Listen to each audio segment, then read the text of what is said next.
అందరికీ నమస్కారం. ముఖ్యంగా వేదిక మీద ఉన్న member board of trustee JSR Prasad గారికి, అలాగే పోలవరపు రాఘవరావు గారికి, నూనె దత్తాత్రేయుడు గారికి, అలాగే మా medical director and HOD surgical oncology Subrahmanyeswararao గారికి, అలాగే అడిషనల్ డైరెక్టర్ అకాడమిక్స్ అండ్ యాడ్ లైఫ్ కల్పన రఘునాథ్ గారికి, అలాగే మా సిఇఓ రావి శ్రీనివాస్ గారికి,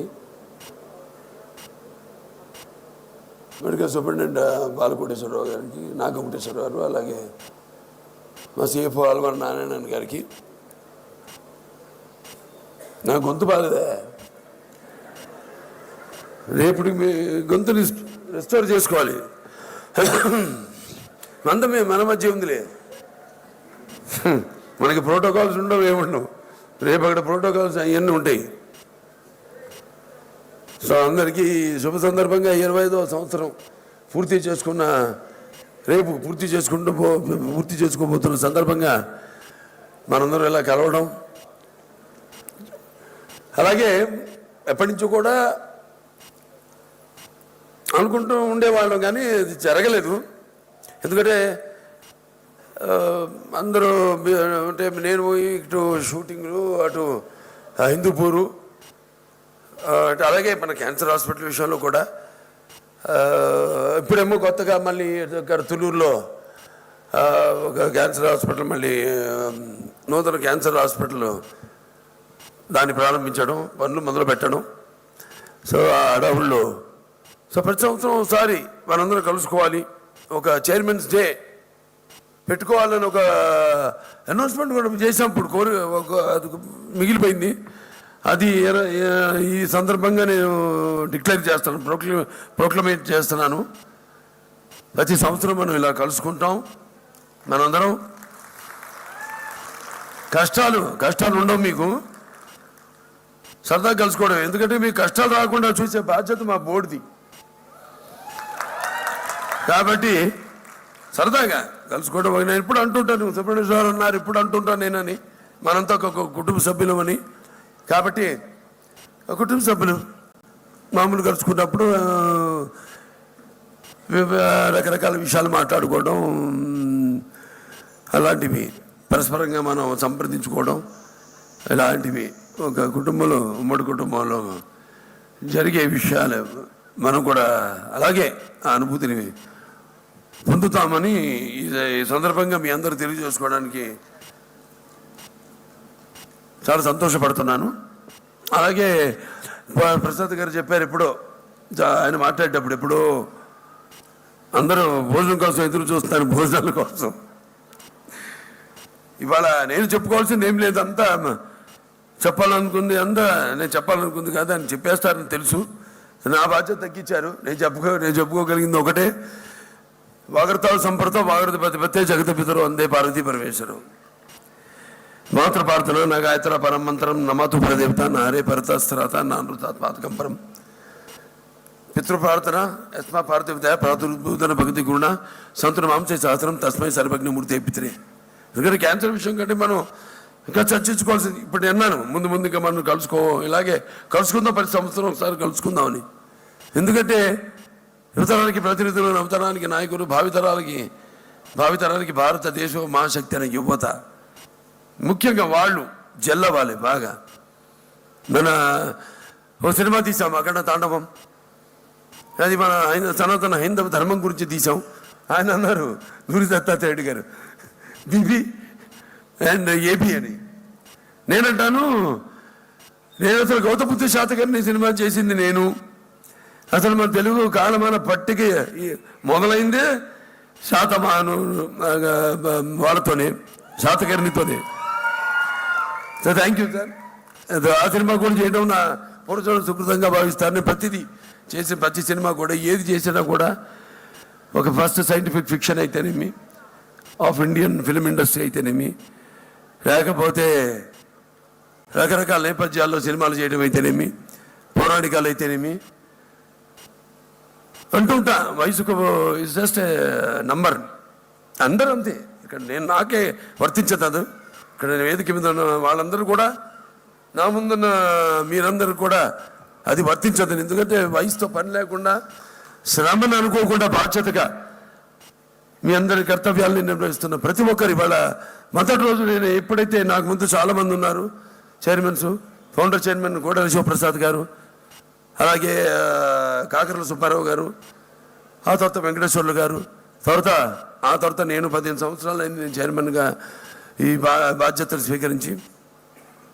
అలాగే ఎంతోమంది member of board of trustees ఉన్నారు.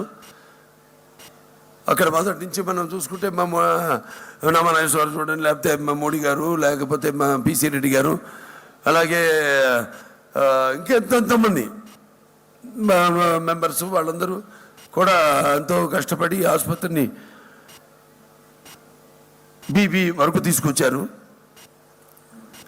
ఆ తర్వాత ముఖ్యంగా నాన్నగారు ఈ ఆసుపత్రి ఏ ఉద్దేశంతో పెట్టారు, అసలు ఎవరి సౌజన్యంతో ఈ ఆసుపత్రి మొదలైంది అంటే బసవ తారకం ఇండో అమెరికన్ అంటే శ్రీమతి బసవరామ తారక రామారావు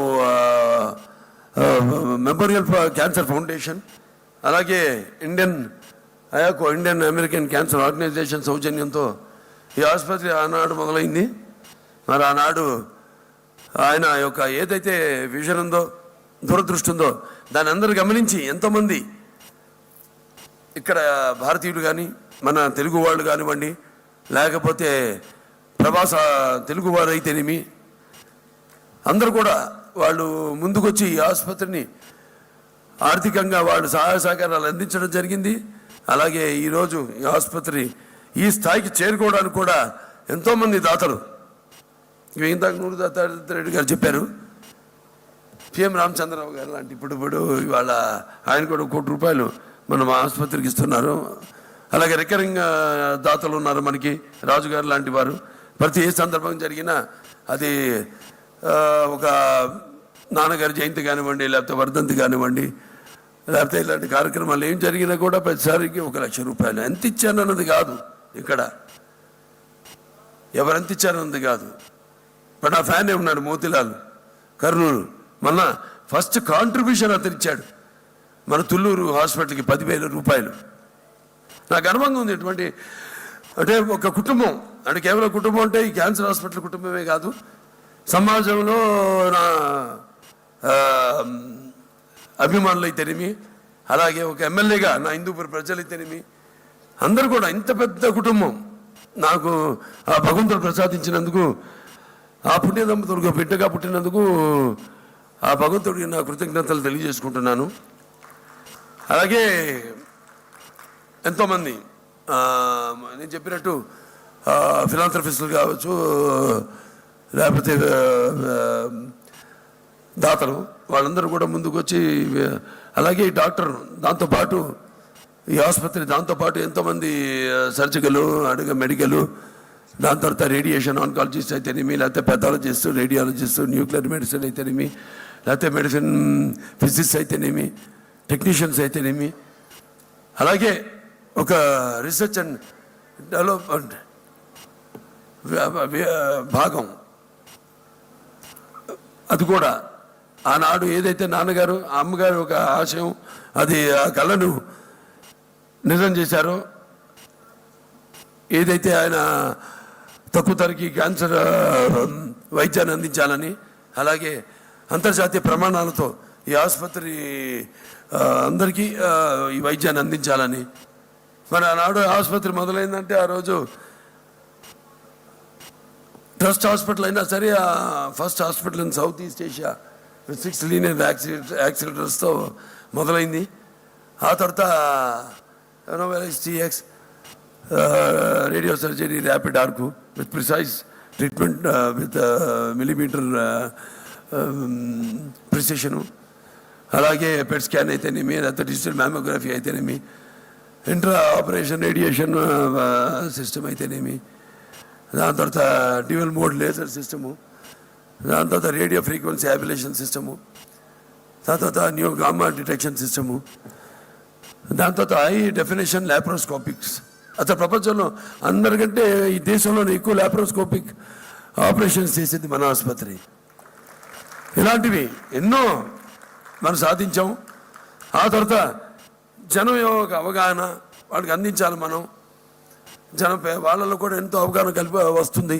కాబట్టి మనం అంతర్జాతీయ ప్రమాణాలతో కూడిన పరికరాల్లో ఏమాత్రం కాంప్రమైజ్ కాకుండా అన్ని విషయాల్లో సైక్లోట్రాన్ ఉంది మనకి, ఎఫ్డీజీ మ్యానుఫ్యాక్చర్ చేస్తాము, రేడియేషన్కి ముడి సరుకు, దాన్ని బయట కూడా అమ్ముతాం మనం. అలాగే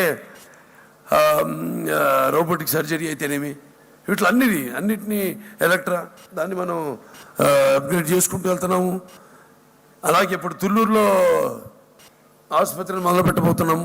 మా ఎక్స్కవేషన్ పని మొదలైంది, ఎక్స్కవేషన్ పూర్తి అయిపోయింది. ఒకసారి వర్షాలు తగ్గగానే వెంటనే మళ్ళీ పనులు మొదలు పెడతాం, సివిల్ వర్క్ మొదలు పెడతాము. అలాగే ఇక్కడ ఆసుపత్రి కూడా ఇక్కడ చూస్తున్నాం, రోగుల సంఖ్య పెరగడం, దాంతో ఈ ఆసుపత్రిని కూడా ఎక్స్పాండ్ చేస్తున్నాం. ఇక్కడ 350 కోట్లు పెట్టి, అక్కడేమో తుళ్ళూరులో మొదటి ఫేజ్ 500 పడగల ఆసుపత్రిని 650 కోట్ల రూపాయలతో దాన్ని ఆ పనులు ప్రారంభించాము.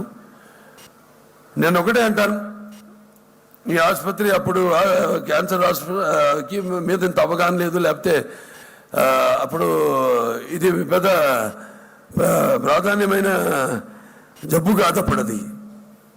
ఎవరు పుండు అనేవారు, లేకపోతే ఎంతో ఖర్చుతో కూడుకున్న వైద్య విధి, లేకపోతే కొంతమంది సిగ్గుతో ఇలా బయటపడకుండా పరీక్షలు చేయించుకోకుండా అది బాగా ముదిరి ప్రాణం మీదకి వచ్చే వరకు తెచ్చుకునేవారు. అలాంటిది ఇవాళ మనం ఈ మొబైల్ క్లినిక్ కూడా పెట్టి 2 క్లినిక్లు మరి అన్ని మారుమూల గ్రామాలకు కూడా వెళ్ళి వాళ్ళలో అవగాహన తీసుకోవడం, వాళ్ళకి అక్కడక్కడే పరీక్షలు చేయడం, అవసరమైతే మందులు ఇవ్వడం, లేదు ముదిరితే వాళ్ళని ఇక్కడ రమ్మండం, ఇక్కడ మెడికల్స్ లేకపోతే సర్జికల్ వాళ్ళకి అందుబాటులో వాళ్ళకి వైద్యాన్ని అందించడం జరుగుతుంది. సో ఇలా చేసుకుంటూ వెళ్తుంటే ఒక తృప్తి మనకి. అంటే నేను ఇందాక అన్నాను, ఒక కాస్మిక్ ఒక ఎనర్జీ అంటే అది మా తల్లిగారైన బసవరామ తారకం గారు అండ్ మా నాన్నగారు విశ్వవిఖ్యాత నట సార్వభౌమ నటరత్న కళా ప్రపూర్ణ డాక్టర్ పద్మశ్రీ నందమూరి తారక రామారావు గారు. మనం ఏం చేసినా కూడా మనం తలుచుకొని రోజు ఉండదు. అలాగే they are the driving force behind us. And ఎంతోమంది ఈ ఆసుపత్రిని చెప్పాను, దాతలు ముందుకు వచ్చి they are also driving force. And మన తెలుగు రాష్ట్రాల యొక్క ముఖ్యమంత్రులు అయితేనేమి, లేకపోతే public and private sector industries అయితేనేమి, లేకపోతే మా బ్యాంకర్స్ అయితేనేమి, పాత్రికేయులు అయితేనేమి, అందరూ కూడా ఈ సందర్భంగా నా కృతజ్ఞతలు తెలియజేసుకుంటూ, అలాగే ముందు ఇలాగే ఎవరైతే మన విదేశాల్లో కూడా మన ప్రవాసాంధ్రులు ఉన్నారో వాళ్ళందరూ ఏదైతే సహకారాలు అందిస్తున్నారో ఇక్కడ వారు ఎలాగైతే అందిస్తున్నారో, అలాగే ముఖ్యంగా చంద్రబాబు నాయుడు గారు ఆయన ఆనాడు 1988లో ఈ ఆసుపత్రి మొదలుపెట్టారు అన్నారు. అప్పుడు నాన్నగారు ఈ నుని దత్తాత్రేయ గారు చెప్పారు చరిత్ర అంతా. మరి తర్వాత 10 సంవత్సరాలు పట్టింది. ఆర్థిక ఇబ్బందులు, ప్రభుత్వం మారడం, వాడు పెట్టిన ఇబ్బందులు, అవన్నీ తర్వాత చంద్రబాబు నాయుడు గారు ముఖ్యమంత్రి అయిన తర్వాత మరి టాటా షోరబ్జీ మెమోరియల్ నుంచి 7.5 కోట్లు నిధులు తీసుకురావడం, ఎంపీ ల్యాడ్స్ సమకూర్చడం, వాటితో ఈ ఆసుపత్రిని పూర్తి చేయడం. అలాగే అప్పుడే 2000లో ప్రయాకు మొదటి లీనియర్ యాక్సిలేటర్ కొనడానికి ఆ రోజు అధ్యక్షురాలు శ్రీమతి పోలవరపు తులసి గారు ఉన్నప్పుడు 6 కోట్ల రూపాయలు ఆసుపత్రికి అంత చేయడం జరిగింది. అలాగే చేస్తున్నాం. ఇలాగే ఈ యొక్క సత్సంబంధం కొనసాగాలని, ఇలాగే ముందు ఇక్కడ ఎక్స్పాన్షన్ అయితేనేమి, అక్కడ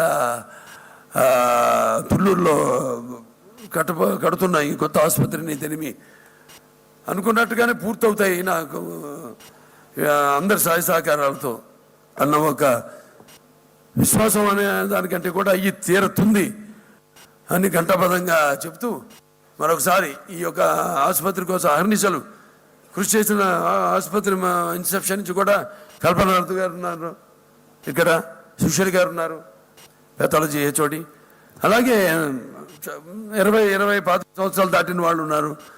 సిబ్బంది కేవలం డాక్టర్లే కాదు, హెచ్ఓడీలే కాదు, కన్సల్టెంట్లే కాదు, అలాగే ఇక్కడ సిబ్బంది, అలాగే మెడికల్, నాన్ మెడికల్, పారామెడికల్, అలాగే నర్సింగ్ స్టాఫ్ అందరూ కూడా ఈ సందర్భంగా నా అభినందనలు తెలియజేసుకుంటున్నాను, శుభాకాంక్షలు తెలియజేసుకుంటున్నాను.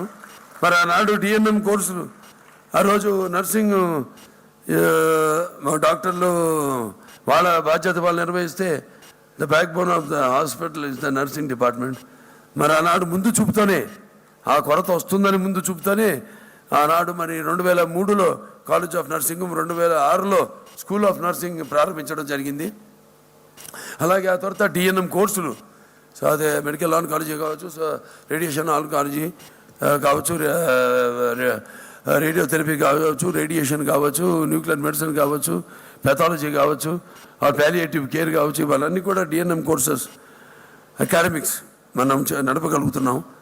సో ఇలాగా దేశంలోనే సింగులర్ స్పెషాలిటీ క్యాన్సర్ హాస్పిటల్లో మనం మొదటి 5 ఆసుపత్రుల్లో ఉన్నాము. అలాగే మనకు వచ్చిన అక్రిడేషన్ ఏదైతే అక్రిడేషన్ ఉందో హెచ్ఎన్ఏపి, వాళ్ళు కూడా మనల్ని ఏదైతే మనం ఫాలో అవుతున్నాం ఇక్కడ వాటిని ప్రణాళికలుగా తీసుకుని ఒకటి మిగతా ఆసుపత్రులు కూడా వారిని వర్తింపజేసేలా, దేశంలో ఏ ఆసుపత్రి అయినా చేసేలా వాళ్ళు సూచించారంటే మరి అది మన ఆసుపత్రి యొక్క ఘన కీర్తి ఏంటో తెలియజేస్తుంది. సో ఈ సందర్భంగా మరొకసారి మీ అందరికీ నా శుభాకాంక్షలు, అభినందనలు, శుభాభినందనలు, అలాగే ధన్యవాదాలు తెలియజేసుకుంటూ నేను సెలవు తీసుకుంటున్నాను.